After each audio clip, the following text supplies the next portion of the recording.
What's up, guys? Brett Appley here from dailyfanmma.com, back with another UFC Quick Picks video for you on the Mayo Media Network. We have UFC 257 on Saturday. That's McGregor versus Poirier. Should be a great card. I'm going to give you my favorite cash game play, tournament play, salary play, and my fade of the week. But before we get into that, make sure you subscribe to the channel, guys. A lot of great content coming out throughout the week. The Dogger Pass podcast is already live. I also had a nice chat with Pat and MadLab about this card, so make sure you check those videos out here on the network. Also comment below who your favorite play of the week is outside of Conor McGregor, as I'm always curious to hear your thoughts. We're coming off a Holloway versus Cater card in which it was not the best start to the year for us. Gave out Holloway as our cash game play.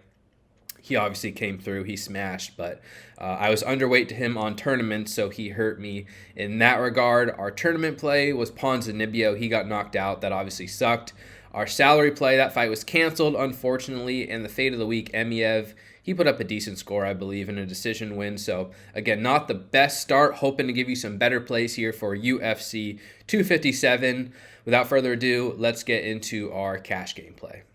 All right, guys, our cash game play of the week this week is going to be Conor McGregor at 9.1K. I promise not every play is going to be chalky, but in cash games, I think it's really important to play the best plays. It's as simple as that. And McGregor coming in as the main event favorite, minus 290 to win in a 25-minute fight at minus 195 inside the distance is just too strong of a play to pass up in cash games for me.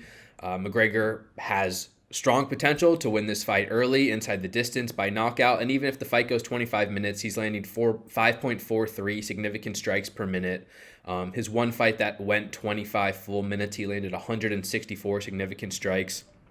Poirier's absorbing strikes at a high rate, 4.18 per minute. He just allowed 155 significant strikes and 4 takedowns over 25 minutes to Dan Hooker, and he allowed 181 significant strikes to Max Holloway over 25 minutes. So regardless whether or not Conor wins this fight, I think he's essentially a must-play in cash games on this slate at 9.1K. Too big of a favorite. Best inside distance line on the entire slate. High volume striker. Gives him a very high floor, a very high ceiling. McGregor is my cash game play of the week.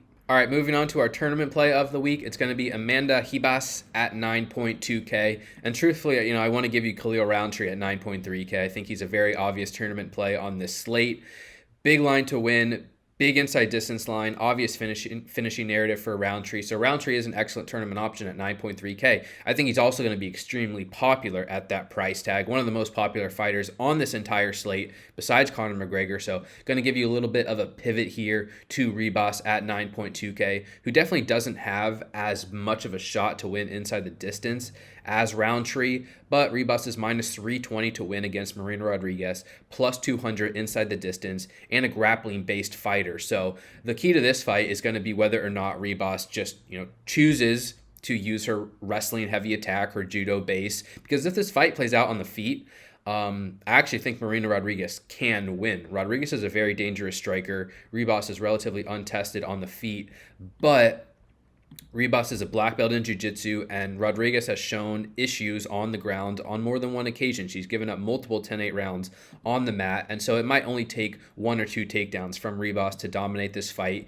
Even Carla Esparza put up more than 100 points with the new DraftKings scoring system against Rodriguez because she was able to land 100 total strikes, 5 takedowns, and she controlled position for nearly 9 minutes. So Ribas, if she can just mix in a couple takedowns here, she has the ability to rack up control time, rack up non-significant strikes, and hopefully get a submission finish. It's not a lock, but I think she'll be a lot lower owned than Roundtree, and I still think she has quite a bit of grappling upside. So Amanda Ribas 9.2K is my tournament play of the week. Moving on to my salary play, it's going to be a mid-range salary play this week. Sarah McMahon at 8.2K. McMahon is only minus 135 against Juliana Pena, so this is not a guaranteed win by any stretch. However, I think there's going to be a lot of grappling exchanges in this fight. McMahon's an Olympic-level wrestler. Pena's a grappling-based fighter, and neither one has much of a striking skill set. They both want the fight on the ground. So I kind of think this fight's just going to be determined by who earns more top position, who lands takedowns, and I favor McMahon pretty heavily in that style. She's just a better wrestler than Pena. She's averaging 4.51 takedowns per 15 minutes. Pena defends takedowns at 28%. I just do not think I don't think there's any way that McMahon tries to wrestle here and fails. I think she's going to succeed. She's going to earn some top position.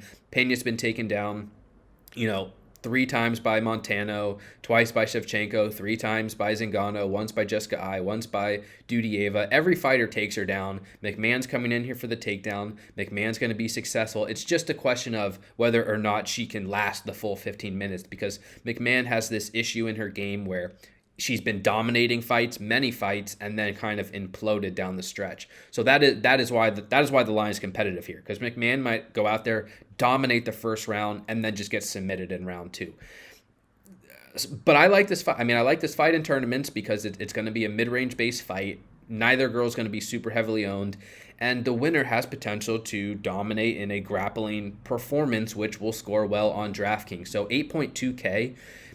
If you give me 85 points out of that, 90 points, I think she can be competitive with the optimal lineup.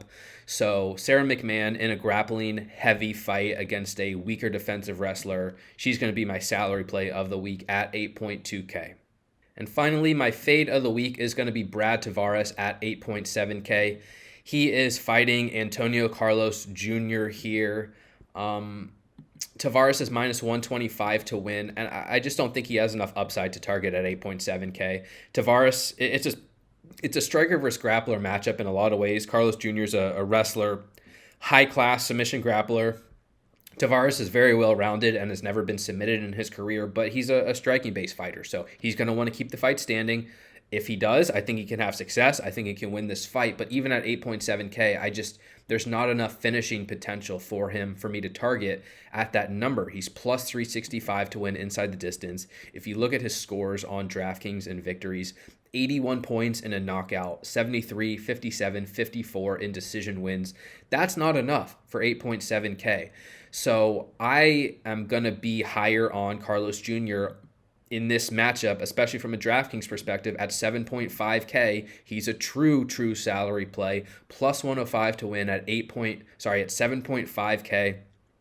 And if you look at his fight resume, he's competed 11 times inside the UFC and taken down every single opponent at least once. If you exclude the 11-second no contest, he's taken down every single opponent at least once. That doesn't guarantee him the victory by any stretch, but if you tell me, okay, Carlos Jr. lands 2 takedowns in this fight, that doesn't mean he wins.